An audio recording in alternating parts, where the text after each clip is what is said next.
자, 그럼 교환권의 쇠퇴 부분을 볼게요.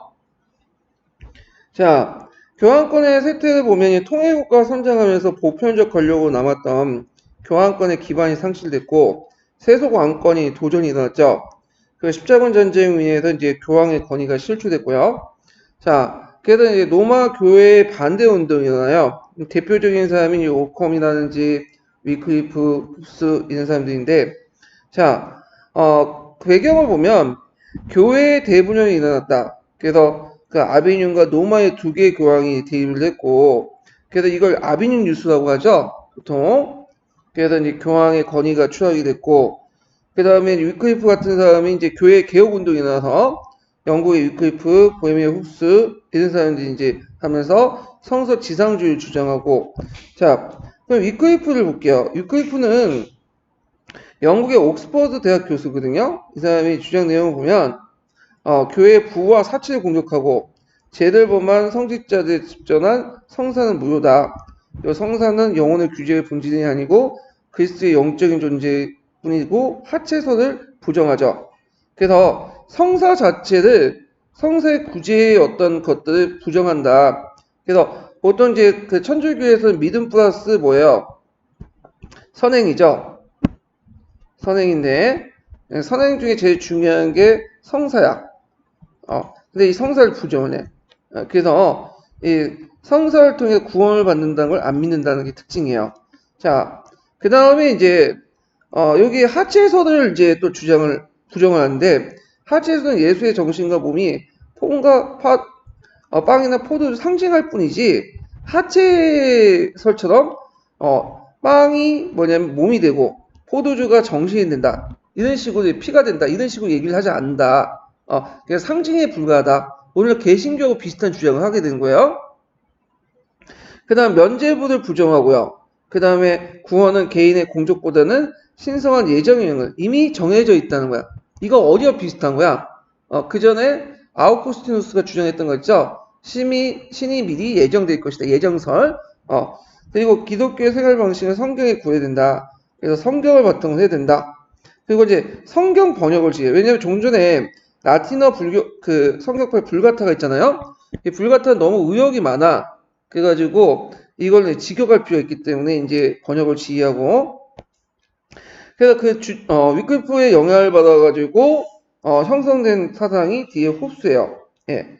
자, 그래서 위클리프는 일단 이제 농촌의 학상제에서 추종자들을 형성하고 이게 노란드라고 하는데 이것이 나중에 농민 반란에 영향을 줘요. 예. 그래서 원시 기독교 철학 이런 것들 형성에 큰 영향을 주고 농민 반란에 영향을 준다. 그래서 대표적인 반란이 와터 테일러의 나는 이게 대표적인 거죠. 그 다음에 이제 아까 언급한 위클리프의 영향을 받은 게 홉스인데 홉스는 보헤미아 출신이야. 보헤미아는 오늘날 체코거든요. 이제 체코는 오스트리아의 이제 지배를 받고 있었어요. 합스부르크가에. 그래서 이 종교운동의 특징이 뭐냐면 단순히 종교에서 끝나는 게 아니라 이 종교를 바탕으로 해서 일종의 민족운동도 하는 거야. 민족의 독립운동도. 자, 그래서 이제 홉스는 고향에 들어와서 그 당시 그 고위 성직자와 부의 세속성을 공격하고 신앙생활 행심은 성경이라고 주장하죠. 그 다음에 교회 예배의식과 도덕률을 개정하고 면죄부 판매 허용을 반대했다. 그래서 결국에는 콘스탄트 공의에서 그 하역에 처해지죠. 그래서 체코 민족주의 상징적 인물로 부각이 되고요. 나중에 흡수의 추종자들이 반란을 일으켰어요. 이게 흡수 전쟁이에요. 예. 자, 신비주의가 등장하는데 이 신비주의는 좀 약간 이제 이게 좀 그래. 정통도 있고 이단도 있어요. 그래서 이단 반, 정통 반. 해석에 따라 이단을 기울 수도 있고 또 정통을 포섭시킬 수 있고 카톨릭 교리로. 신비주의가 뭐냐면 신의 이성적 인식의 대상이라는 견해에 반대해서 신비적인 직감과 내적 체험을 통해서 하는 거야. 그러니까 내 머릿속에 교회를 거치지 않고 내 머릿속에서 신과 영적인 교감을 느낄 수 있다. 이게 신비주의야. 근데 이 말은 교회를 배제시키는 거잖아? 그럼 해석 여하에 따라서 카톨릭 측에서는 뭐죠? 이단을 취급받을 수 있어요. 이단적 요소가 있긴 있는데, 일부 또 뭐냐면 스토어에서 또 받아들이고 그래요. 이 신비주의가 등장했다. 그래서 이제, 이들은 이제 이성을 외면하고 신앙만 강조했다. 그래서 대표적인 성 프란체스코 같은 사람들이 이제 그 프란체스코 수도회 같은 걸 만들죠. 예. 그래서 이 신비주의 이런 것도 이제 연결시켜서 보시면 되고요. 그럼 아비뇽 유술 보죠. 예전에 한번 시험 문제 나온 게 이거 관련돼서 나왔는데,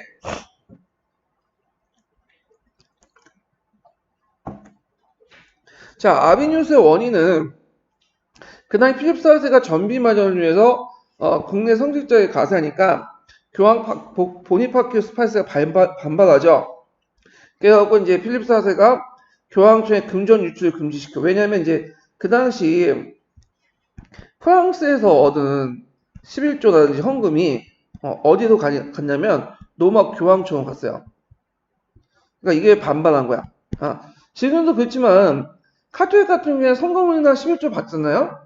그 개신교처럼 자체 교회에서 쓰진 않아요. 그걸 다 어디로 보내요? 일단 중앙으로 보내죠. 그 우리나라에 있는 그 카톨릭 중앙에. 그래서 보내고 나서 그걸 또 내려받잖아. 네, 이런 식으로 때문에 똑같아요. 그래서 일단 모든 그 걷는 그 헌금이나 11조는 자체에서 자체 쓰지 않고 일단 교회에 보냈다가 교황한테 보냈다가 교황이 다시 내려보내는 시스템이었거든요. 근데 이게 프랑스 입장 볼 때는 국민들 입장 볼 때는 돈이 빠져나가는 거잖아. 특히 이탈리아는 외국이잖아. 그러니까 이제 이거에 대한 어떤 반감? 이런 것들이 작용됐어요. 이래서 이제 우리가 카톨릭에 벗어나 독립된 교회를 만들자는 이제 흐름이 나타나요.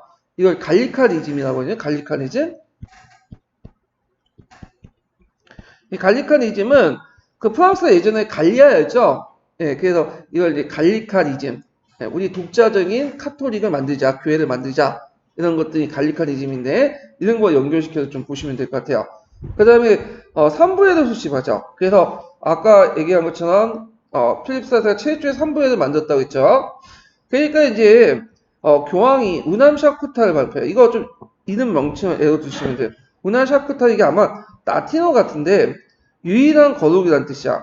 예. 그래서 그 내용을 보면요. 아까 이제 정조 필립 4세 3부의 소식을 반발하고 사상적인 내용이 예전에 시험본이 나왔는데 이게 되게 복잡해요. 이것도 중세사 관련돼서 문제가 나왔어요. 예전에 11년도에. 그래서 그라티우누스의 법률주의, 그 다음에 갤루시우스의 선례, 이거 교황권의 강화와 관련된 거고, 그 다음 아리스토텔레스 사상과 플라토 사상의 조합, 이런 것들인데, 아리스토텔레스 사상은 온건실제론, 그 다음 플라토 사상은 개념실제론과 연결됐어요. 이거는 곧 뭐와 관련된 거냐면 스콜라 철학과 관련돼요. 스콜라 철학의 그 아키나스 아시죠? 아키나스가 신학대전에서 강조하는 게 아리스토텔레스 사상과 플라톤 사상이 좋아요. 온건실제론과 개념실제론. 그래서 이성과 신앙의 조화를 내세웠잖아요. 자, 이런 것을 바탕으로 했다. 자, 그래서 이 스콜라 철학 부분은 나중에 좀 뒤에 얘기를 할게요. 이게 어떻게 카톨릭의 교황과 교회의 권위를 합리화시키는지 좀 얘기를 할게요. 자, 그 내용을 보면 만일 세속 권력이 또 빠졌네. 세속 권력이 가호를 범하면 영적 권력에 의해서 심판을 받아야 된다. 영적 권력은 위험이나 고귀함이 있어 어떤 세속 권력보다 우월하다. 이렇게 이 말은 무슨 말이냐면 세속 권력은 뭐야? 왕권이나 황제권을 의미하는 거고 영적인 권력은 뭐지? 교회의 권한, 교황의 권한을 걸 얘기하는 거죠. 그러니까 교회의 권한이 세속 권력보다 더 우위에 있다는 거야. 심판할 수 있는 권한이 있다. 이게 이제 뭐냐면 무남 산타였는데, 자, 그래서 이게 나중에 비판을 받아요. 이건 비판은 그러니까 앞에 있는 아비뇽 유수 뒤에 있는 얘기예요. 이거는 오콤이라든지 그다음 마시루스의 평화 옹호자에 던집는데 여기에서 예전에 시험 문제 나왔던 것이 마르시우스라는 사람이야. 마르시우스는 평화 옹호자론이 나왔는데 이게 이제 문제 되게 어려웠어요. 11년 기출문제 이런 것도 나왔는데 이게 제가 이제 서양 중세사에서 찾은 거거든요. 근데 이 마르시우스는 프랑스 사제예요. 근데 사제인데도 특이하게 뭐냐면 교회 입장에 든 게 아니라 왕의 입장에 한 거야. 그래서 이 사람의 논리는 뭐냐면 일단은 세속 권력과 교회 권력이 있잖아요. 세속 권력과 교회 권력 대입하면 더 우위가 어디야? 세속 권력이 더 우위다. 그러니까 교회 권력도 두 개가 있어. 이게 이제 그 당시 논쟁인데 교황이 있다. 교황 권력과 공예 이제 있다. 두 개가 있어. 교황과 공예, 공예주의라고 하거든요. 공예는 종교예요. 그래서 교회 권력 교황이 있다는 거나 공예에 있다는 그 논리가 있었는데 교황의 권력보단 공예를 더 추종해요. 그래서 이 사람은 세속 권력을 강조했고 교회 권력의 중심은 공예다. 뭐 이런 식으로 주장을 했던 사람이야. 그래서 유명론의 영향을 받아갖고 했는데 이 유명론이 왜 요거와 연결되는지 나중에 얘기할게요. 요 공예와 연결되고 개별교회와 연결된 거는 자, 하여튼 이게 이제 평화의 수호자가 있는데 이건 뒤에 이제 뭐냐면 비판한 것이죠. 자, 하여튼 오콤하고 마르시우스의 공통점은 뭐냐? 철학적으로 뭐다? 유명론자. 개별성을 강조해. 실제로는 부정하고, 그러니까 개별성을 강조하다 보니까 개별교회를 강조하죠. 개별교회. 그래서 개별교회가 만든 그 교황, 그러니까 전체 교회의 상징 교황은 별로 중요시 여기지 않아. 그런 것도 있고, 하여튼 이런 것도 있다는 기류고 마르시우스가 그거 이제 오콘 같은 경우에는 이제 뭐냐면 종교하고 뭐냐면 그 철학과 신앙을 분리시키고 뭐 이렇게 주장을 하는데 이거는 자세한 내용은 나중에 그 뒤에 보편 논쟁할 때 좀 얘기를 해드릴게요. 이거는 하여튼 유명론자다. 개별을 강조했다. 이걸 바탕으로 교황권을 비판했다. 이 정도만 여기서는 좀 알아두세요. 자, 결국에는 이제 어떻게 됐냐?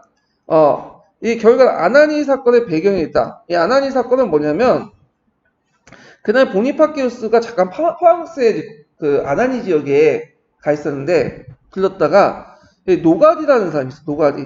그 프랑스 왕의 신하였던 노가디가 이 아나니 지역에서 보니파키우스 8세를 납치한 사건이 있어요. 근데 이제 여론은 별로 안 좋았어. 왜냐면 일단 교황권 실추됐더라도 그냥 많은 교황이잖아요. 권위 있고 그 다음에 어떻게 늙은 교황을 잡아다가 저렇게 가둘 수 있냐.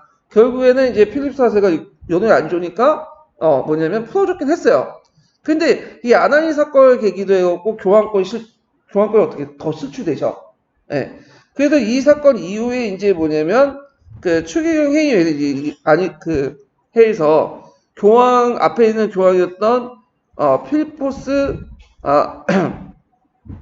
그 앞에 있었던 그 당시 이제 그 교황이 죽고 보니파키우스 8세죠. 예, 보니파키우스 8세가 죽고 그 다음에 추기경 회의를 열었고 새로운 교황이었던 클레멘트 5세가 선출돼요. 참고 교황은 인기가 있을까 없을까요? 교황은 인기가 없어요. 예, 죽을 때까지 하는 거예요, 그 사람. 예. 하여튼 클레멘트 5세가 선출되고 이 클레멘트 5세가 프랑스인이거든요.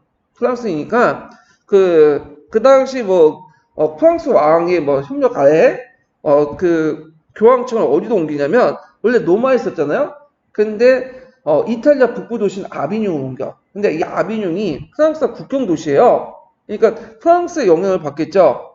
그러니까 이제 이거에 대해서 이제 뭐냐면 또 로마에서 새로운 교황이 나타나고 그러면서 2명의 교황이 나타나고 또 나중에 또 한 명이 더 생겨 3명의 교황이 나타나죠. 그래서 이제 교회의 분열이 일어나. 그래서 로마의 교황과 아비뇽 교황, 그래서 제3의 또 교황. 그래가지고 이제 그러다 보니까 교황권이 어떻게 될까요? 떨어지죠. 교황권의 하락이 타락이 일어났다. 이렇게 좀 기억을 해두시고요.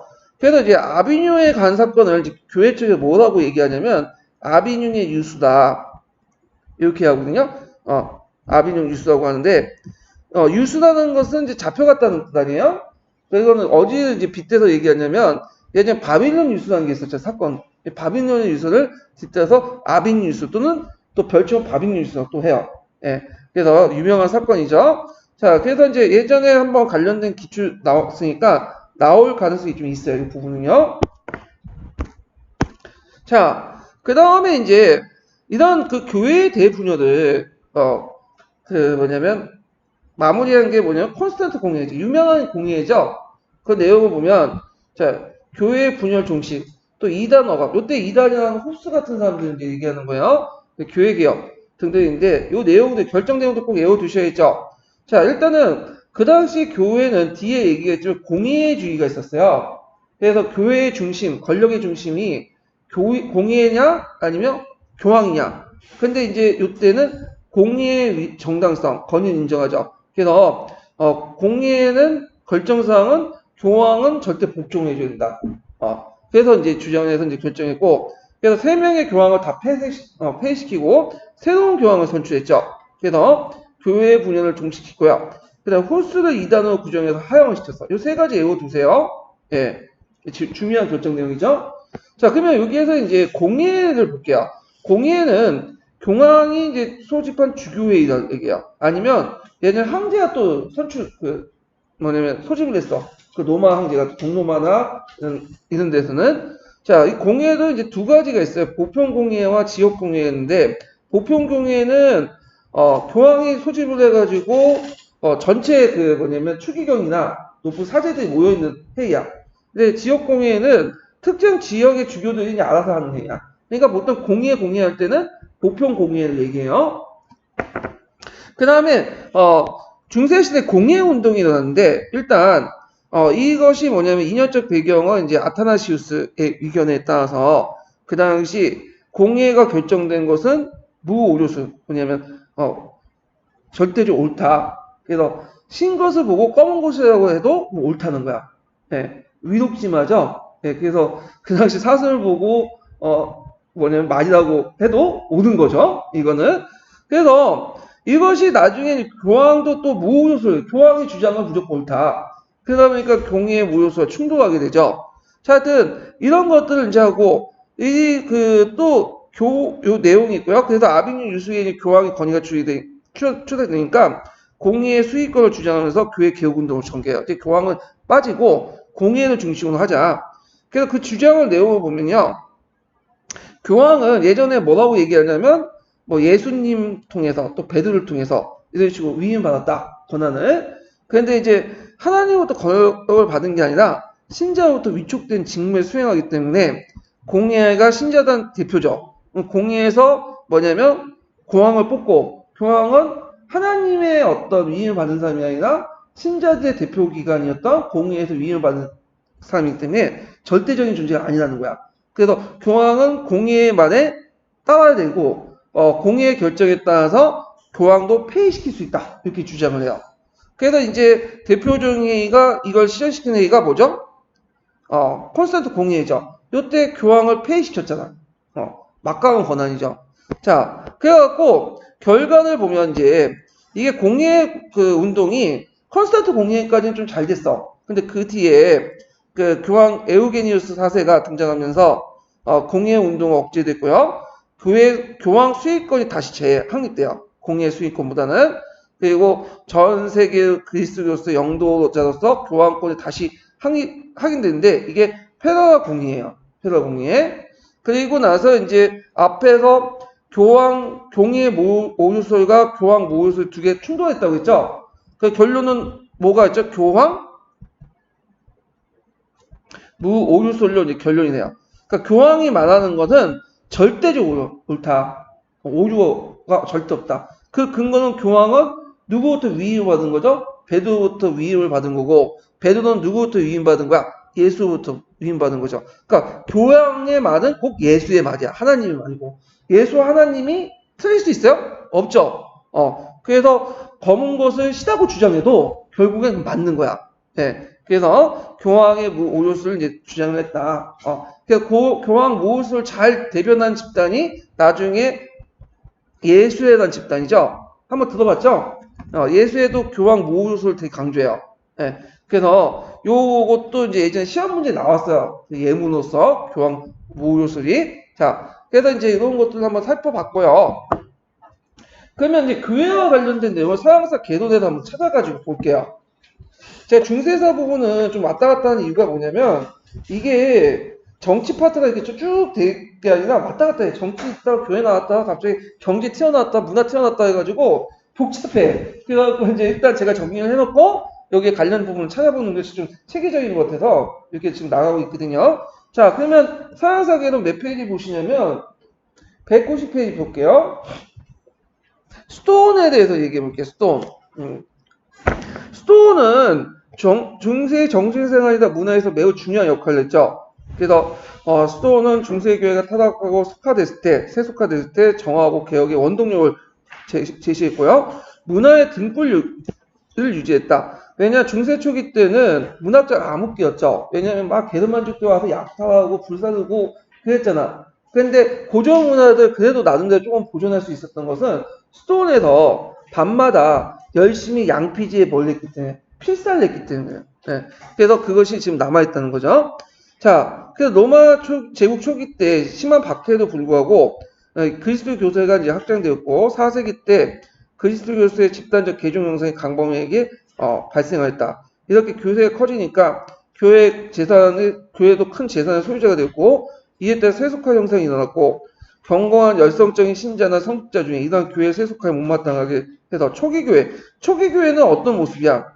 원시 기독교 공동체를 얘기죠. 예수가 이제 12명의 제자를 데리고 가난하게 살 때, 아무것도 없을 때 돌아가자. 그 중심이 됐던 것이 뭐냐, 수도원이에요. 그러다 보니까 수도원은 속세에 있으면 안 되겠죠. 주로 어디 있냐면 사막이나 산골짜기나 그런 데 있어. 그래서 이제 얘네들끼리 이제 수도원 만들어 놓고 주로 이제 수도사들이, 주 남자들이 모여가지고 같이 이제 밭을 걸고 자급자족하고 밤에는 또 열심히 공부하고 성경책 읽고 필사 작업을 하는 거야. 주경 야독을 하면서 생활하는데 지금도 수도사들이 있어요. 네. 예전에 한번 제가 그 아시는 선생님이 예전에 수도사 출신의 선생님이 있었거든요. 그분이 한 3년 동안 수도사 했다는데 밖에는 거의 안 나오고 한 달에 딱 한 번만 나간대요. 그리고 전화기도 절대 없고 전화기 핸드폰 전화 못 쓰고 대신에 공중전화가 한 번 있어요. 일주일에 한 번씩당 전화를 할 수 있대요. 근데 평생 동안 죽을 때까지 먹고 자는 거 기본적인 생활은 그 수도원에서 다 해준다고 하더라고. 근데 신부 같은 경우에는 밖에 나갈 수 있죠. 일단 핸드폰 사용할 수 있죠. 속세하고 계속 연결돼서 술도 같이 마실 수 있고 소주를 많이 저희 그 신부들 되게 소주 되게 좋아하세요. 그래서 술도 많이 마시고 그래서 이제 있는데 좀 차이가 있어. 이 수도사들이. 그래서 수도사들이 되면 책을 많이 읽을 수 있다고 좋다고 하더라고. 그럼 왜 나왔냐 했더니 어머님이 아프셔갖고 나오셨다고 했는데 그거는 좀 아닌 것 같아요. 제가 딴 이유가 있겠죠. 자, 하여튼 이 수도원 생활은 동방에서 먼저 시작했어요. 그래서 우리가 이제 보통 기독교의 출발점은 서방이라 생각하는데 실제 동방이다. 그래서 이제 성 안톤이라는 사람이 북부 이집트의 사막에 은둔 생활을 했고 그 추종자의 주변에 지를 지어서 근육적인 생활을 했는데 이때부터 이제 시작했다고 그래요. 그럼 서방에서는 어떻게 이제 했냐? 서방 수도원 넘어가면 이게 4세기 때 이제 전파돼가지고 동방 수도원과 달리 이제 독자적인 서방 수도원이 설립되는데 대표적인 첫 번째 수도원이 뭐냐면 성 베네디트. 이거 이름 외워두셔야겠죠? 성 베네디트가 젊었을 때 뭐냐면 세웠던 수생활을 해갖고 세우려고 했던 몬테 카시노 수도원이에요. 그래서 몬테 카시노 수도원이 그 뭐냐면 최초의 서방 수도원이에요. 그리고 이때 항해 때 그것이 베네디트 계율이죠. 자, 베네디트 계율은 청빈, 그 다음에 정결, 복적 이렇게 이제 이상을 삼고 근육적이고 엄격한 규칙적인 공동생활을 규정하고요. 매일의 일과는 노동과 기도로 크게 나눠져 있고 수도사들은 매일 여러 시간 동안 육체 노동을 해요. 왜 육체 노동을 하냐면 자급자족을 내기 때문에 자급자족. 기본적으로 속세와 인연을 끊으려면 그 기독교처럼 저 성당처럼 가갖고 맨날 만나고 거기 헌금 받고 11조 받으면 되겠어 안 되겠어요? 안 되겠죠. 그러니까 자급자족 하기 위해서 그렇게 하는 거죠. 나머지 시간은 명상, 기도, 공동예배를 할당했다. 그래서 문화적으로는 매우 중요한 것은 수도사의 필사적으로 후에 가서 필사실이 있어. 그래서 이제 양피해제에다가 필사를 하는 거야. 그 당시에 인쇄술이 없었어요. 그러다 보니까 다 손으로 써야 돼. 그걸.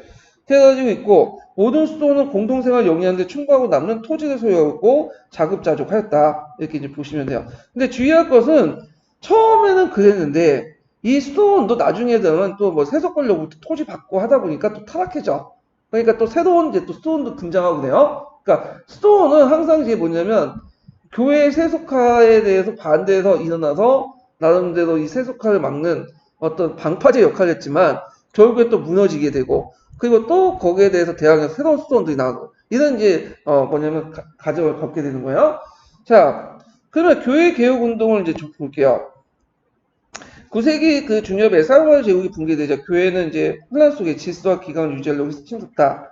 그래서 이제 때마치 프랑스에서는 랭스의 대주교였던 싱크마르 그다음 교황에서 그리고 교황의 니콜라 1세 등 강력한 교회 지도자가 나타나 질서와 기강 유지에 어느 정도 성공했다. 그러나 사회 봉건화에 따른 교회 봉건화와 타락을 막을 수 없었다. 이 말은 뭐냐면 봉건화가 9세기 때 시작하죠. 그러니까 이 당시 제후들과 교황부터 왕후부터 교회가 뭘 받아요? 땅을 기진받죠. 그 대신에 교회는 세속 권력에 충성을 해야 돼. 또 그럴 수밖에 없었던 게 민족 이동 시기에는 노후만족이니 어떤 여러 민족들이 와가지고 약탈하니까 자기 보호자가 좀 필요했어요. 정치 보호자가. 그래서 이제 이런 것들 때문에 이제 교회 봉건화가 일어나기도 하죠. 자, 그래서 이 문학 위에 프랑스의 주교들은 싱크마드 같은 이제 교회 성직자의 압력이 시달려 그 지위가 불안정했고 세속 공공귀족들이 교황의 친번과 압력에 시달리고 있었다. 그래서 그들은 주교의 지위를 안정시켜 교회 재산을 세속제부터 지키기 위해서 교회 법전을 찾았으니 이를 발견하지 못했다. 그래서 그들은 반전설적인 교황의 서한을 위조하여 법전을 만들었고 이를 성 이시드로라고 해서 이시드로 위문 서집이라고 하죠.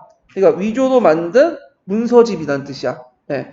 그래서 이시드로 문서집이라고 하는데 자, 그 문서가 물론 다 조작을 한 건 아니지만 상당수가 조작이 된 거야. 이걸 뭐냐면 이거는 예전부터 우리 땅이라는 걸 알려주기 위해서 영국 걸 주장한 건데 그 이시드로 문서집 안에 뭐가 들어가 있냐면 우리가 이제 그 예전에 얘기했던 콘스탄트 기진장도 여기에 들어가 있어요. 그래서 제가 예전에 콘스탄트 기진장 관련된 문제를 내니까 어떤 분이 이시드로 문서도 되지 않냐 그렇게 하는데 맞을까요 틀릴까요? 여러분들 출제자는 이거 맞게 해줄게요 틀리게 해줄까요? 틀리게 해주죠. 틀리죠. 왜냐면 분명히 콘스탄트 기진장이 한정돼서 물었는데 이시드 문서집 같은 거 같은 경우는 이제 좀 넓은 거, 콘스탄트 기진장 외에도 여러 문서도 있어요. 근데 이시드 문서집은 너무 막연하잖아. 그러니까 콘스탄트 기진장을 써야 돼. 그러니까 너무 그 답안을 쓰실 때 항상 머리 굴려가지고 뭔가 독특하고 그런 것들 쓰시면 안 될 것 같고 그냥 많은 사람들이 알고 있는 보편적으로 쓰셔야 돼. 명칭도. 명칭 문제 쓸 때 그런 게 있거든요. 그래서 예전에 보호전쟁을 쓰라 했더니 트랜스바 습격 사건은 안 되냐 이렇게 하자고. 물론 트랜스바 습격 사건 맞아. 근데 트랜스바 습격 사건은 그 찾아도 어디 구속등이 나와 있는 그런 명칭이고 그리고 거기 출제자분들이 그냥 참 착각한 게 뭐냐면 출제자분이라서 모든 걸 다 알고 있는 게 아니에요. 특히 서양사 같은 경우는 자기 전공 외에는 잘 모르는 사람 많아. 되게 개론서 보고 냈는데 이 사람이 보호전쟁 그냥 개론서 했으니까 냈는데 트랜스파 습격 사건 아마 자기도 모를걸요? 틀리지 않니.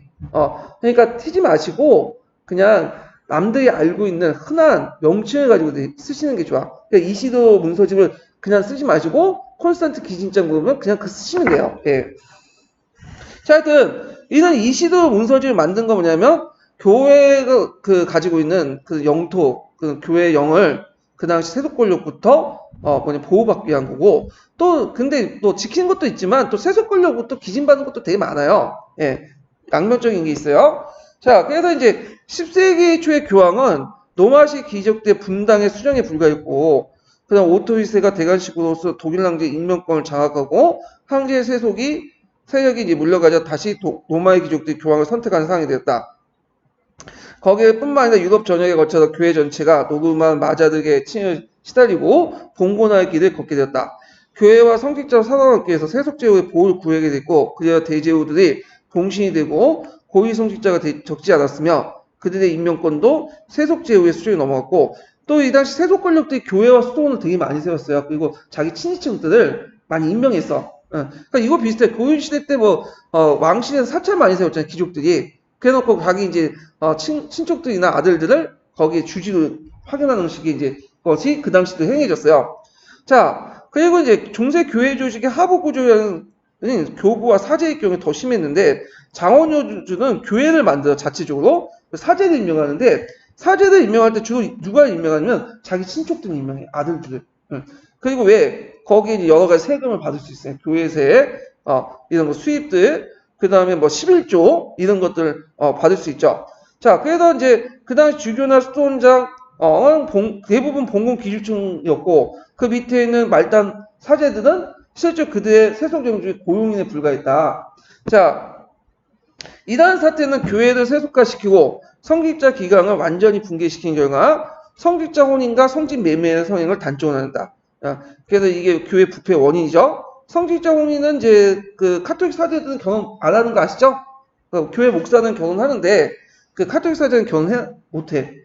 성 어거스틴이 만든 교회인데 그 어거스틴도 참 얌체니까 자기는 젊었을 때 다 놀아놓고는 막판에 이제 결혼을 못 시키는 거야. 근데 나름대로 의미가 있어요. 성직자들이 결혼하면 이게 있잖아요. 그 처자식이 생기면 뭐랄 거야. 처자식이 생기면 부정부패를 할 수밖에 없어. 돈을 모아야 되잖아. 또 상속도 해줘야 되니까. 그래서 상대적으로 교회가 좀 약간 부정부패가 많잖아요. 개신교 교회가. 그런 측면이 좀 있어요. 자, 이러한 이제 교회 봉건화에 따른 세속화와 성직자의 타락에 대해 개혁 운동이 클로니 수도원의 중심으로 일어났다. 그래서 이 수도원 좀 외워두셔야 되겠죠. 그래서 이제 10세기 초에 아키네공의 원리엄의 승인을 성립됐는데 승인장 내용이 아까 지금 읽은 것처럼 봉건적 토지 보유를 하지 않고 토지를 포함한 모든 재산을 신자들이 자유롭게 회사로 간주하고 봉건적 의무를 지지 않는다. 그리고 수도원장의 선거권은 수도사제가 가진다. 여기가 이제 제일 핵심적인 거예요. 1번하고 2번. 그러니까 성직자 임명권은 누가 갖고 있는다? 자체적으로 갖고 있다. 그러니까 너네들 봉건 영주는 터치하지 말고 너희들이 뭐 토지 바치는 건 좋다. 근데 우리는 토지 받는 대가로 뭐 봉건적인 의무나 이런 것도 안 하겠다는 거야. 그래서 이제 상당히 중요한 거죠. 그래서 이 크로니 수도원을 중심으로 해가지고 여러 이제 그 소속 수도원들이 그 개혁 모델을 따르게 되죠. 이것이 이제 크로니 수도원 운동인데요.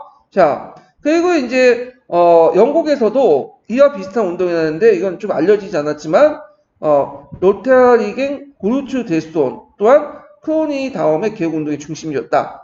자, 이런 개혁운동이 11세기 중엽 이후에 교황의 영도에 전 유럽적인 규모로 전개됐고 최초의 개혁적 교황이 나왔는데 교황은 독일 왕자 하인 3세가 임명한 네오 9세다. 네오 9세도 좀 외워둘 필요가 있어. 네오 9세도 좀 어렵게 나온 네오 9세의 뭐 종교개혁 운동도 물어볼 수가 있어요. 그래서 그는 로타링의 개혁 운동의 중심지 주교 출신이었다. 그는 5년간 짧은 재임 기간 동안 많은 일을 했다. 그는 종교회의, 시노드라고 또 하는데 하여금 성직자 혼인과 성직 매매를 금지한 입법을 하여금 성직자 정화 작업을 추진했고 첫 번째 업적이 그죠? 성직자 혼인과 성직 매매를 금지한 입법을 하게 하여 성직자 정화 작업을 추진했고 요때 이제 입법이라는 것은 뭐와 관련된 이거는 입법은 이거는 교회법이죠. 교회법. 자, 두 번째로는 유럽 각처에 저명한 개혁적 고위 성직자들을 로마 추기경으로 임명하여 교황이 가장 신뢰할 수 있는 협력자와 행정을 통해 두 번째 법적이죠. 자, 그 다음에 세 번째는 유럽의 중심지를 순회하면서 그 지방의 고위 성직자회의를 소집하여 개혁운동 실천을 독려했다. 예. 그래서 여기까지가 이제 뭐냐면 네오 9세의 개혁 내용이야. 이거 한두 가지 외워두시는 건 좀 필요할 것 같아요.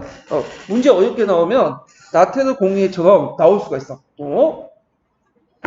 이제 교황의 입법권과 사본이 결과죠. 알프스 북쪽에 전에 없이 효과적으로 발동했고, 그래서 알프스 북쪽에 이탈리아 벗어나서 독일이나 프랑스 지역까지 이제 발휘됐고, 유럽에서 교황의 영도 직지인을 제하긴 도시에 그의 개혁을 계승한 유능한 인재를 로마에 보유하겠다. 요 부분이 뭐죠? 결과죠. 결과 또는 의 관련된 내용이죠. 그래서 요거 내용과 결과, 요거 부분들을 좀 외워두세요. 딱딱 떨어지니까 시험 문제 나오면 필이 딱 오더라고요. 떨어지는 부분은 시험 문제 나올 것이 많아. 그래서 시험 문제 나올 때 추상적이고 예미한 곳은 흐리멍텅하게 뭐 하는 부분은 안 나와요. 딱딱 채점하기 좋은 부분 이 정도에서 문제 내거든요.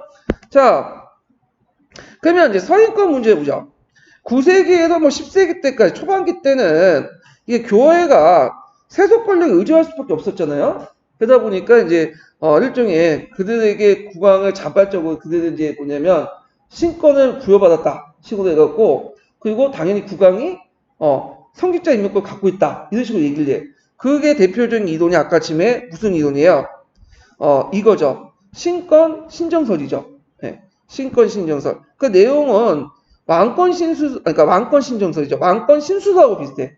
예, 왕권 신정설은 왕권 신정설, 왕권 신정론인데, 자, 뭐냐, 국왕은 지상에서 신의 목자다. 목자라는 사람은 뭐죠? 기독교 성경책 보면 항상 목자가 나오죠. 양을 뭐냐면 거느린 사람을 목자라고 하잖아. 그러니까 목자라고 양은 누구예요? 일반 신자들이죠. 예, 신자들 운영하는 거. 목자는 그 이끄는 사람이죠. 그걸 누구가 하냐면 신의 명을 받아서 국왕해 준다는 거야. 이게 뭐냐면 왕권 신종론의 주요 내용이에요. 그러니까 당연히 국왕도 교회의 성직자들 임명할 수 있는 권한이 있지. 왜? 국왕이 목자고 그 다음에 그 양들은 그 양들이 교회 성직자들이니까. 그 양들을 자기가 와서 이제 뭐냐면 깎을 수도 약도도 깎을 수도 마음대로 해먹을 수도 있는 거잖아요. 그러니까 임명할 수도 있는 거죠. 자, 이런 논리야. 자, 그래서 이제 있는데 문제는 이제 사회가 좀 안정화되고 이제 더 이상 정치 권력이 필요 없게 되니까 점점 이제 교회 개혁자들이 등장하면서 점점 이들의 논리는 방박해 들어가기 시작해. 그러면서 이제 뭐냐면 교회 대입을 하게 되죠. 두 번째 단락 볼게요. 1059년에 그 로마에서 종교회에서 교회 선출, 교황 선출에서 로마 귀족의 분단과 독일 황제 개입을 방지하고 그 로마 교회 추기경에 의해서 선출 규정했다. 이걸 뭐라고 하죠? 예전에 콩콜라페라고 하죠. 콩콜라페. 지금도 하고 있어요. 예. 콩콜라페라고 하고 이 규정에 의해서 1061년에 알렉산더 2세가 선출되어 많은 개혁이 진행됐다. 그래서 이후 이제 교황권은 전 유로로 확대됐고 교황사전 도처의 지방 종교회의를 열어서 개혁을 추진했다. 자, 그 중에 이제 하나가 이제 크로니스토 출신의 이제인데 이 사람이 그 신덴부르크가 그 당시 그레고리 7세로 즉위하게 돼요. 그러면서 서인권 둘러싸고 독일 황제의 하일 사세와 정면 충돌하게 돼요. 그래서 이때 서인권은 교황의 선인권은 이미 이제 어느 1059년에 확보했죠. 그래서 그 추기경들 모여가지고 콩쿨라프를 열어가지고 교황을 선발하고. 근데 밑에 있는 뭐 추기경이니 그 다음에 교구의 수장이니 그 다음에 대교구 수장 뭐 사제 일반 다 누가 갖고 있는 세속 권력들이 가지고 있어. 그러니까 이걸 다시 이제 해소를 해야 되잖아요. 그래서 이제 그레고리 7세는 밀라노의 주교 서출에 관해서 그 하이리 사세에 간섭하지 마라라는 서한을 보냈고 동시에 주교와 수도원장의 세속 군주부터 서열 받지 못하도록 규정을 했다. 곧 이어 그레고리 7세는 교황권에 관한 규정을 마련해서 교황에게 황제를 폐위시킨 권한이 있다. 이거 외워두셔야죠. 예. 그래서 교황권에 대한 규정에서 교황의 황제를 폐위시킨 권한이 있어. 이걸 이제 인용의 목자설이죠. 이거는 앞에 있었던 내용을 아주 뒤에서 이제 거꾸로 요때 목자는 누구야? 교황이고 양은 누가 되는 거죠? 세속 권력이죠. 그러니까 이제 황제도 뭐냐면 양이기 때문에 목자를 따르는 양이기 때문에 이 목자는 예수님의 권한을 위임받았고 황제를 양을 폐위시킬 수 있다, 죽일 수도 있다. 이렇게 선언을 내버린 거야. 자, 그러니까 이제 교황이 이런 강경한 태도의 하이는 처음에는 독일의 국내 반란을 등을 그 타협적인데 왜냐하면 이때 하이는 그 사세는 그 살리아느 그 예전에 살리아느 그 왕실 출신이야. 그러니까 그날 신성 로마 제국 살리아느 그 가문이 차지하고 있었거든요. 근데 살리아느 가문의 특징이 뭐냐면 이 당시에는 중앙 권력을 강한 독일 내 중앙 권력을 뒤에 이제 왕조와 달리 그러니까 이제 독일 내 반대 세력들이 많겠죠. 독일의 국내 반란에 타협적이고 반란이 진압되니까 곧바로 밀라노 황제파의 주교에 대해 후원을 시작했다. 자, 이에 이제 교황은 또 파문과 폐위를 이어보겠고 하이는 결국엔 독일 내 주교회를 소집하여 그레고리를 찬탈자로 구정하고 했다. 그래서 이 소식을 든 그레고리는 곧 실천을 옮겨서 하이의 파문과 폐위를 선언한 거야. 그래서 앞에서 이제 그런 권한이 있다고 선언하고 그래서 옥신각신하다가 결국엔 하이니가 이제 뭐냐면 그레고리를 찬탈자로 구정하니까 앞에서 한 것처럼 근거를 바탕으로 해가지고 뭐죠? 파문과 폐위를 선언한 거죠. 자, 그럼 파문에 처했다는 거는 황제를 파문에 처했다는 건 그 지역에 속한 그 시민들은 몇 개의 성사를 제외하고는 뭐죠? 성사를 못 받는다는 거야. 죽으면 다 어디 갈까요? 연옥이나 지우고 떨어지는 거지. 상당히 정치적 부담이 크는 거예요. 자, 그러니까 이제 반대파들은 당연히 어떻게 해요? 빌미가 되는 거지. 봐라, 이 사람은 권위가 없다. 그리고 황제를 임명한 사람이 누구야? 교황이잖아. 그러니까 너는 이제 황제로서 이제 권위가 없고 지위가 없다. 그래서 이제 공격을 하니까 급하게 된 이제 뭐냐면 그 황제가 쭉 달려와가지고 이제 교황 밑에 이제 뭐냐면 무릎을 꿇었죠. 그게 뭐냐면 카노사에서 있기 때문에 카노사 굴욕이라고 하죠. 예. 그래갖고 이제 황제 하이드가 회개하고 고백을 해서 이제 제를 고백한 다음에 황제에게 용서를 빌었죠. 그래서 그 유명한 이제 카노사 구역을 알려지고, 자, 하이네가 이제 들어온 다음에 이제 일단 파문이 철회되고 자파세력을 구축했고 반황제파들은 이제 다시 진압한 다음에 병력을 모아서 누굴 공격해요? 교황을 공격해. 그래서 이제 교황이 이제 도망쳐 나와서 남이탈리아 지역에 갔는데 이때 누구의 도움을 받았다? 노르만의 보호를 받았다. 요게 이제 시험 문제 나왔죠. 자, 카노사 구역 자체는 이거는 이제 어떤 의미가 있냐? 예전에는 세속 권력에 의해서 그 당시 이제 종교 권력, 교회 권력이 예속화돼 있었잖아요. 근데 비록 이제 카노사 구역에서 이제 그냥 교황이 도망갔긴 했지만 그 사건을 계기로 해서 점차 누구의 권한이 커지는 계기가 돼요. 교황의 권한이 커진 계기가 되는 사건이죠. 자, 그래서 이제 그 후에 이제 교황 오르반 2세는 서인권 문제를 포함한 그레고리 개혁을 적극 추진했고 영국의 캔터베리 대주교, 그러니까 영국에서 제일 높은 그 교회 수장은 캔터베리 대주교예요. 성 알세무가 개혁에 선두에 서서 활약을 했다. 자, 그 후에 이제 계속 옥신각신 하다가 그 당시 이제 교황 파스칼 2세와 이게 파스칼 2세네요. 예. 자, 성 안세무스와 국왕 헨리 1세의 타협안이 이제 마련됐고 교황의 승인을 받게 되었다. 그 내용은 아까 전에 언급했어요. 주교는 교회 내에서 선출하되 주교에 취임하기 전에 국왕으로부터 공신에 신서하고 국왕으로부터 봉투와 이에 관할 권을 수여한다. 요거는 누구와 관련된 성직자 제후일 경우에, 그러니까 성직자 제후가 아니면 그냥 자기가 이제 교회한테 임명만 받으면 돼요. 근데 성직자 제후일 경우는 성직자는 교회로부터, 그 다음에 제후에 관련된 거는 세속 권력부터 위임받고요. 뿐만 아니라 국왕은 신설을 거부할 수 있고 주교 선출에 강한 발언권을 행사할 수 있다. 자, 그래서 국왕이 신설라도 거부할 수 있어. 그러면 그 땅은 곧 국왕이나 제후의 땅인 거야.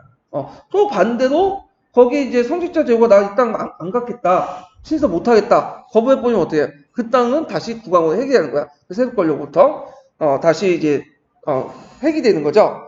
자, 프랑스도 이렇게 이제 유사한 타협을 했고 남은 거는 독일인데 그때 이제 서인권 문제를 이제 하이 5세가 논의했다가 그래서 이제 있는데 교황 파스칼 2세는 아까 얘기한 것처럼 영국과 프랑스 타협이 너무 지나치다. 그래가지고 이때 이제 교황이 뭐라고 제시했냐면 세속군주가 주교 선임권을 요구하는 것은 주교와 봉투에 이해된 간할권을 보유하기 때문이다. 따라서 이를 포기하자. 완전히 뭐냐면 세속 권력부터 벗어나 성직자 제후를 없애자.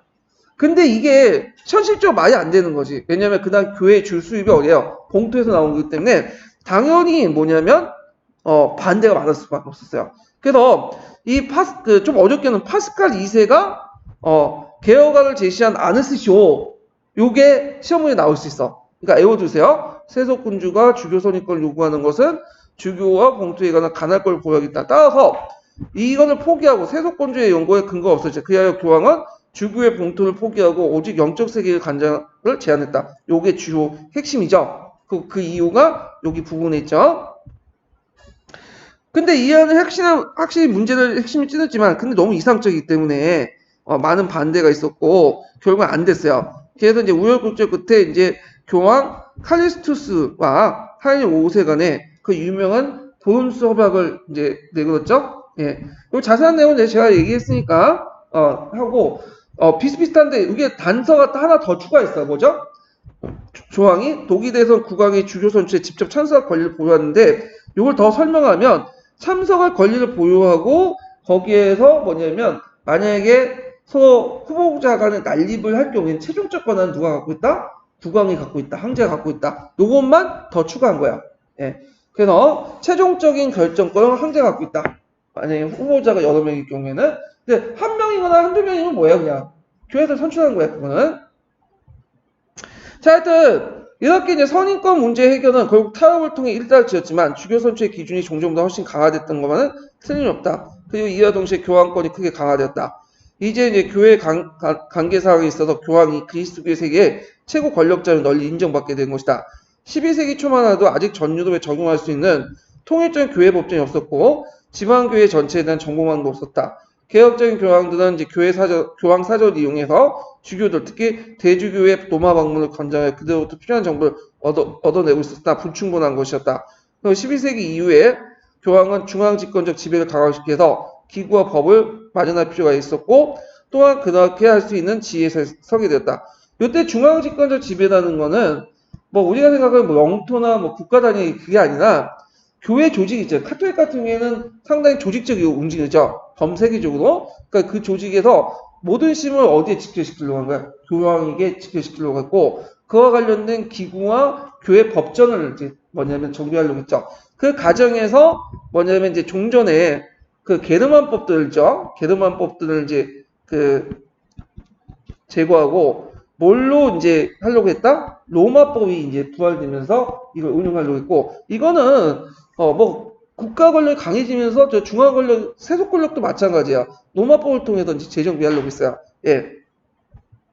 자, 한편 서양권 문제에 둘러싼 투쟁은 교회와 국가 간의 지속적인 대립과 긴장이 나는 중세 정치의 한 특성의 이원성을 강하게 부각시킨 동시에 교회 내에서 국가 내의 지배자에 대한 반항권을 세우는 경향을 강화시키는 결과를 내었다. 자, 이렇게 교회 내에서 이제 교회가 황제한테 개기는 걸 보고 교황이 황제한테 개기는 걸 보고 국가 내에서도 이제 개길 수 있겠구나.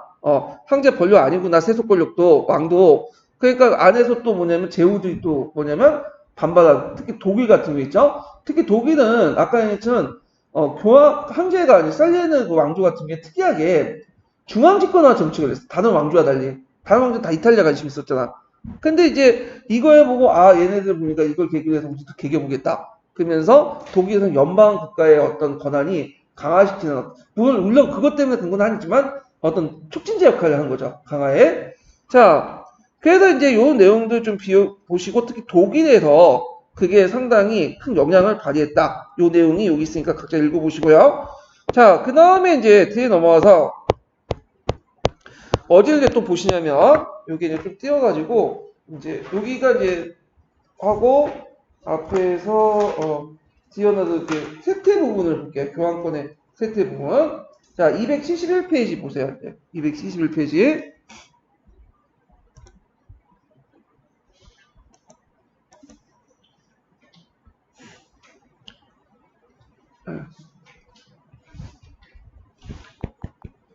아이고, 잠깐만요. 자, 271페이지에 보면 교환권 세태 부분이 있는데요. 자, 여기 보면 앞부분은 이제 그냥 서문 내용이니까 이제 각자 보시고 두 번째 들락부터 볼게요. 자, 13세기 말에 프랑스 필립 4세가 가스콘을 공룡의 쟁탈전에 필요한 정비를 유치하기 위해서 국내 성취자에게 가세를 하려고 하니까 자, 교황 보니파케스 8세가 교소를 받아 이에 반대했다. 자, 이에 필립 4세는 대항하기 위해서 프랑스로부터 교황청의 금전 유출을 금지시키고 다시 14세기 초에는 프랑스 왕권의 적대행위에 대한 주교의 재고 문제 양자가 낙하게 대립을 했다. 필립 4세는 광범위한 국민의 지지를 얻기 위해서 3배를 소집했고요. 교황에 이에 맞서서 유명한 뭘 발표했죠? 우남 샹크타를 반포했죠. 그래서 그 내용은 만일 세속 권력이 가호를 범하면 영적 권력에 의해서 심판을 받아야 하며 영적 권력은 위험이나 고귀함에 있어 어떤 세속 권력보다 우월하다. 이렇게 돼 있죠. 그래서 왕권에 대한 교황권의 우월을 극단적으로 강조했다. 이에 필립은 보니파키우스의 제거를 결심하고 신공이 노가다를 시켜서 아나니에서 머물러 있다가 교황을 습격해서 사로잡게 했는데 주변 귀족의 압력으로 노가다는 교황을 석방했다. 그렇지만 노년한 연령이 연령이 많은 그 보니파키우스는 충격과 굴욕감으로 사망했다. 1305년 추기경에 의해서 새로운 교황이었던 클레멘토 5세를 이제 선출했는데 클레멘토가 이제 곧 28명의 추기경을 새로 임명했는데 그 중에 25명이 프랑스인이에요. 이 사람이 프랑스 사람이기 때문에. 근데 또 교황청을 옮겼죠. 그래서 남부 프랑스 아비뇽인데 여기 남부 프랑스도 있지만 엄밀히 말하면 이 땅은 이탈리아 땅이에요. 그렇지만 그 프랑스와 국경이 되게 가까운 지역이야. 그래서 아비뇽 옮겼고 그래가지고 이제 뭐냐면 프랑스 왕권 아래 있었다. 그래서 이것을 옛 유대인의 바빌론 유수의 고사에 따라서 이걸 무슨 건다? 교황의 바빌론 유수 또는 아비뇽 유수라고 하죠. 아비뇽 유수. 자, 해갖고 이제 여기 있네요. 교황의 아비뇽 유수라고 한다. 자, 이와 같이 필립 4세는 교황권의 치명적인 타격을 가했을 뿐만 아니라 사원기사단을 해산하고 그들은 프랑스 내의 강대한 영지를 몰수하기도 했다. 13세기 절정에 달하는 교황권이 교황은 태양이요 국왕은 달이라고 호언장담했던 시대와 너무 상이한 상황이 전개되었다. 이거 누가 말한 거죠? 이건 이노센트 3세가 얘기한 거죠. 자, 1377년 교황청은 다시 로마에 돌아가고 다음에 로마 시민들 압력으로 이탈리아 출신이었던 우르반 6세가 추기경 회의에 선출되었다. 그러나 추기경도 곧 그와 대립하게 되어 새로 교황이었던 프랑스 교황인 클레먼트 7세가 선출되고 클레먼트 7세는 또 아비뇽으로 이렇게 교황청 옮겨요. 그리고 이리아 교황청은 로마와 아비뇽으로 이렇게 갈려지고 이걸 뭐라고 한다? 교회의 대분열이라고 한다.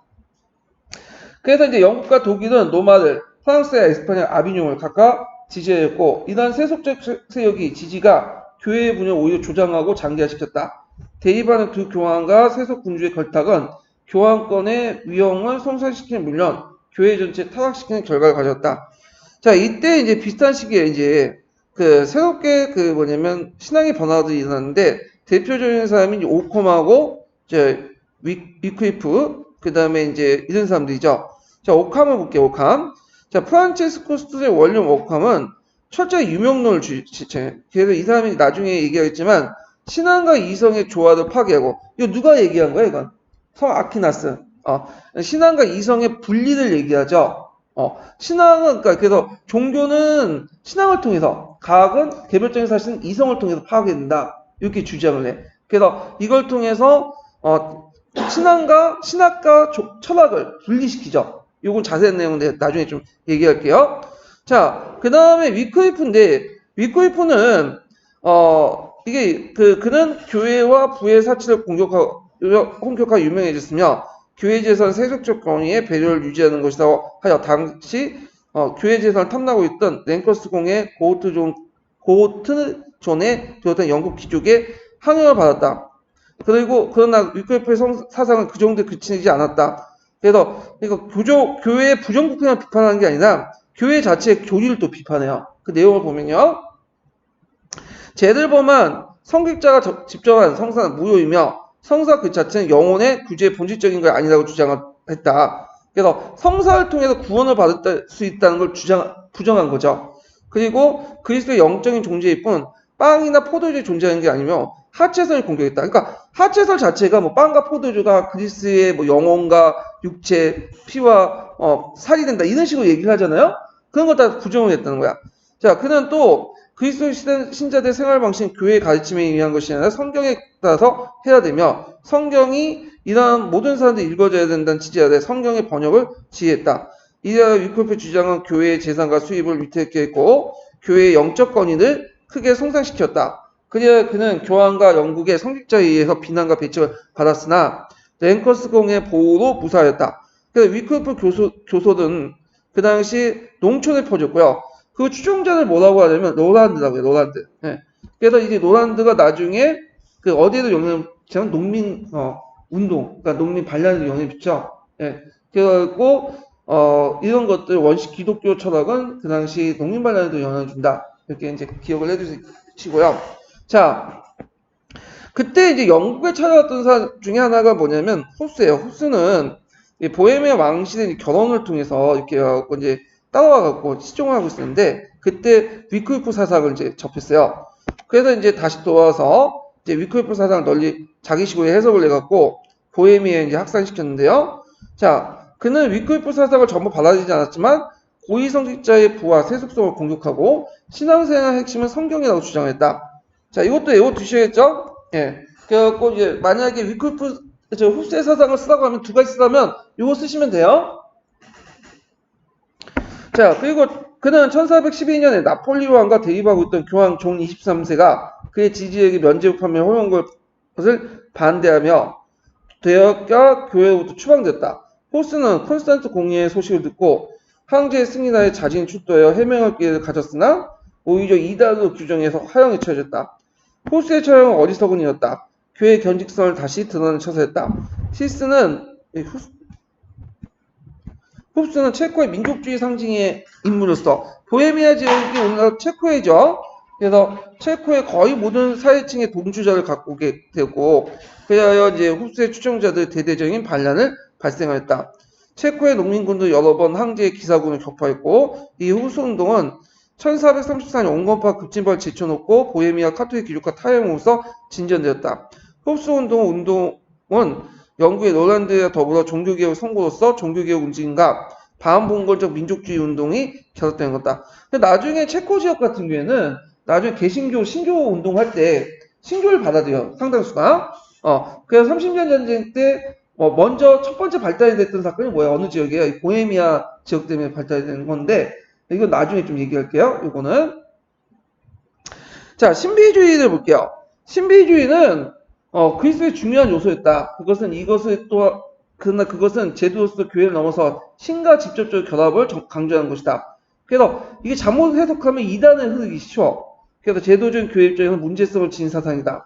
그러니까 신비주의를 중요시하긴 하는데 이걸 잘못 해석할 경우에는 내 마음속에 영적인 어떤 것을 통해서 교감을 통해서 하나님을 직접 만날 수 있다는 거야.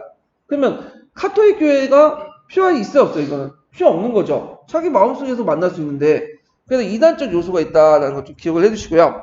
중세말에 가장 주목한 신비주의자는 도미스크파의 에크하르트다. 그래서 그의 제자 타울로인데 그들은 신플라톤 철학의 영향을 받아서 범신론적인 견해이 강했고요. 그리고 이제 신의 벗이라는 모임을 조직해 교회 내부의 개혁을 하려고 했다. 이렇게 이제 보시면 되고, 그 다음 뒤에 넘어가서 이제 신비주의 교단 중에 제일 중요한 교단이 뭐냐면 그러니까 저지방은 어디예요? 지금 오늘 네덜란드예요. 네덜란드는 이제 상대적으로 좀 낮은 땅이거든요. 예전에 로마 시대 때부터 저지방이라고 했고, 약간 위쪽을 고지방이라고 했어. 예. 네덜란드인데, 네덜란드에 그런 이제 그 신비주의가 등장하는데, 요때 신비주의는 그 민중적 신비주의와 좀 약간 영향을 받은 거예요. 그래가지고, 이때 네덜란드 지방에 설립한 14세기 때 유명한 게 공동생활 형제단이야. 이거 외워두세요. 예. 이 공동생활 형제단은 그 일반 소민들이 모임으로써 소집단 생활했으며 자선을 베풀고 기도를 위해서 공동 집회를 했다. 그리고 거기 자체적으로 학교도 있어요. 거기에. 그리고 이제 그 여기 보면 중세 말의 가장 고정적인 경건주의 문헌인 토마스 앙케피스의 그리스도 모방이 바로 이 형제단 소산이다. 창설자 그로트는 대학에서 공부한 사람이었으나 복잡한 교리보다 신성의 단순한 경전을 기도로 변화했다. 이 형제단 이상은 중세에 넘어서 에다스무스와 눌투에도 영향을 미쳤다. 특히 에다스무스 같은 경우에는 공동생활 형제단 출신이에요. 학교 출신. 그래서 에다스무스에 영향을 준 그것이 공동생활 형제단이다. 이렇게 기억을 해두시면 될 것 같아요. 중세말의 교황청이나 그 당시 교회 지도자들의 가장 큰 잘못은 반드시 이단적이거나 반교회적이 아닌 풍요한 종교적 정력을 절저하게 조종하지 못한 데 있다.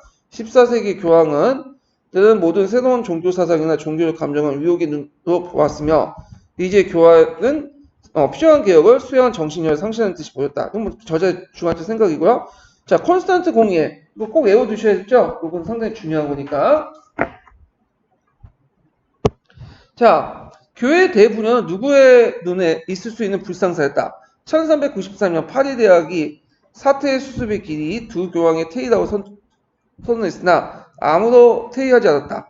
그리하여 종교에 의해서 사퇴 수습의 길이 모색되고 1409년 피사에서 먼저 공의회에서 두 교황의 퇴위를 결정하고 새로운 교황을 선출했으나 기존의 두 교황의 퇴위를 거부하는 바람에 몇 명의 교황이 생긴 거야? 3명의 교황이 생긴 거죠.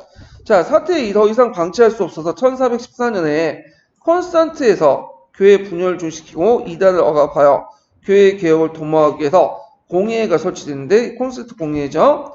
그래서 이제 그때 이제 그 내용들을 보면 쭉 넘어가서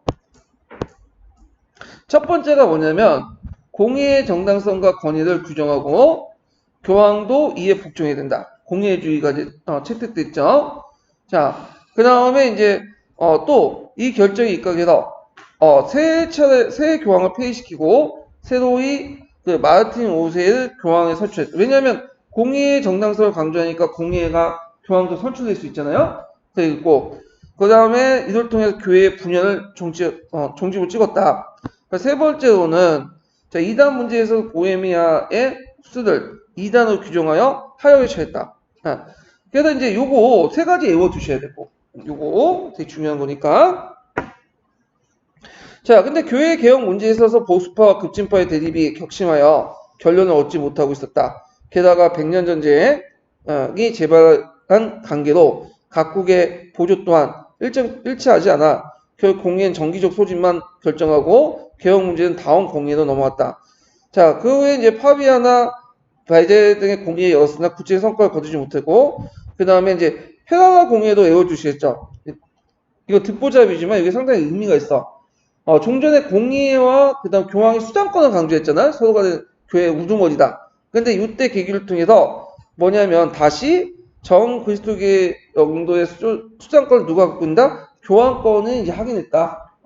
그래서 교회의 수장권은 공회가 있는 게 아니라 교황한테 있다. 이렇게 주장하죠. 한편 프랑스 교회에는 1438년에 국왕이 갈리를 지배한 가운데 브루투스의 결의를 이제 채택했다. 그 내용은 교회에서의 노마 납부를 금지하고 프랑스 내 교황에 대한 교회 주교 임명권을 폐지했으며 프랑스 교회는 독립적 길을 걷는다. 이거죠. 이 마이츠 거리도 그 비슷한 거다. 독일 연방에 있는. 그러니까 여기에서 이제 마이츠 거리는 프랑스에서 주체가 뭘로 빠진가? 독일만 빠지면 돼요. 그러니까 브루츠 거리나 독일 그 마이츠 거리는 비슷한 거다. 다만 여기는 프랑스고 요건 뭐죠? 독일이죠. 그래서 이제 프랑스 독일의 교황권을 간섭 배제시키고 거기서 얻은 수익은 우리가 자체를 쓰겠다. 그래서 이렇게 이제 기억을 해두시고요. 그러니까 프랑스의 이제 독립된 교회 움직임 이런 것들 카톨릭 교회에서 벗어나는 움직임 이런 것들을 뭐라고 하냐면 여기 있죠. 갈리카니즘이란다. 여기 갈리카니즘. 갈리아 지역에 있는 교회의 독립운동 이렇게 보시면 돼요. 자, 교회의 대분열 말기에 싹트고 콘스탄트 공의에서 구체적으로 전개된 종교회의의 중심의 개혁운동은 교황의 절대권을 억제하고 대위제인 종교회의를 그 공의회죠. 교회 운영의 중심을 기구로 삼아 당연한 교회를 추진하고 있으나 15세기 중엽에 이어 실패를 도왔다. 그 결과 이 결과는 뭐예요? 그러니까 공의주의하고 교황권의 대립이죠. 그런데 공의주의와 교황권의 대립에 누가 승리했어요? 교회가 승리했잖아요. 그 결과를 얘기한 거예요. 그래서 교황권의 우위가 다시 확인되고 세속군주들은 그들의 지배하되 교화를 국가 단위로 통합하는데 성공을 거뒀으며 이다는 날이 갈수록 바로했다. 자, 그래야 중세말 종교개혁 기반이 확고히 굳어졌다. 이런 문제점 때문에 종교개혁이 일어났다는 거죠. 그래서 교황권의 우위가 다시 확인되고 세속군주들의 그들의 지배하에 교화를 국가 단위 통합하는데 성공했다. 이다는 날로 갈수록 바로했다. 이거 외워두세요. 예, 그래서 그 당시 교황권과 공의에 관한 어떤 다툼의 결과 이렇게 보시면 되고요. 자, 그 다음에 이제 그 밑에는 뭐 그냥 그 중세문학의 뭐 세학 관련된 내용인데 이건 뭐 그렇게 중요한 건 아니고 뒤에 넘어가서 좀 보면 이건 문학 부분에서는 좀 하긴 하는데 이거는 이제 넘어갈게요. 이게 중요한 건 아니니까. 자, 그래서 이제 교황권의 쇠퇴에 관련된 내용을 이제 봤고 그 다음에 이제 볼 게 뭐냐면 이제 전 시간에 얘기한 것처럼 그 사회경제적 변화 중세시대 때 그래서 공권사회가 어떻게 해서 이제 해체돼 나가면서 사회가 어떻게 재편성되고 그 과정에서 이런 식 원거리 무역이나 이런 것들이 이제 활성화되고 도시가 이제 뭐냐면 번성하고 새로운 부르주아 계층이 나타나는가 상품화폐 경제 발달 등등을 이제 좀 살펴볼게요. 그래서 이제 있는데 요거는 이건 좀 예민하네요. 좀 쉬었다가 이제 시작할게요. 예.